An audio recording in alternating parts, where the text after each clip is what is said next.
Philly Fingers here, going over the 8-ball break. Let's go over 3 different types of breaks. The cut break, the center break, and the second ball break. If we take a look at the spot shot, we can apply the same principles to the cut break, where the objective is to cut the head ball into the side pocket. By using this approach, you can see the 1 ball goes right into the side pocket. This is no different when we're doing it on a large table, so even on a 9-footer, it's the same principle. We practice the spot shot, and then when we're trying the cut break, you see the 1 ball goes right into the side pocket. In the same way, a center ball drill can be applied when doing the center break, where the objective is to pocket the second row of balls into the side pockets. In this case, the 2 and the 3 into those side pockets. As you see here, the 2 and the 3 are heading towards the side pockets, but came up a bit short. If you add a little draw, the 2 ball goes into the side pocket. No different than on the 9-foot table. First, practice that center shot drill. Now we could apply that to the center break, where again, you see the 3 ball go right into the side pocket. If we rack 3 balls, and then remove the 1 and the 3, leaving that 2 ball in that second ball position, we can now practice cutting that 2 ball. We can then apply this same principle to the second ball break, where the objective is to pocket the 8 ball into the side pocket. Using this approach, you see the 8 go right into the side pocket, uninterrupted. And again, no different than when we're on the 9-foot table. We want to get used to hitting that 2 ball while it's in that second ball position. If we get used to doing this, we can then apply the same technique to that second ball break. As you see, the 8 ball goes straight into the side pocket, uninterrupted.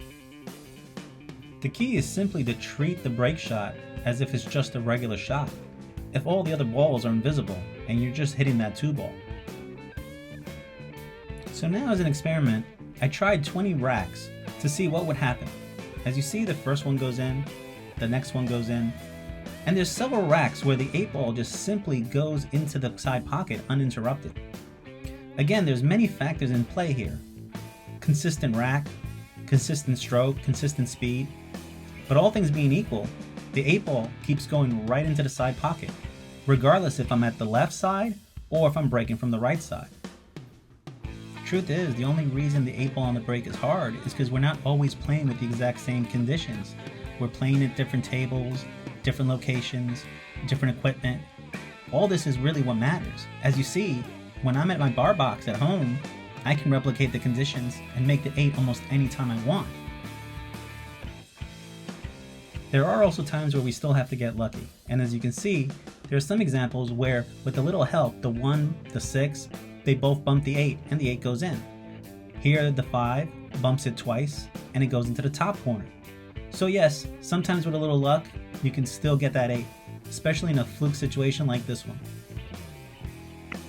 For this reason, many games like Black Ball, Chinese 8 Ball, and others make you spot the 8 if it is pocketed. So what did we learn from this? Well, after 20 attempts, I made 14 8 balls, which is 70%. 9 of them went in clean, 64%.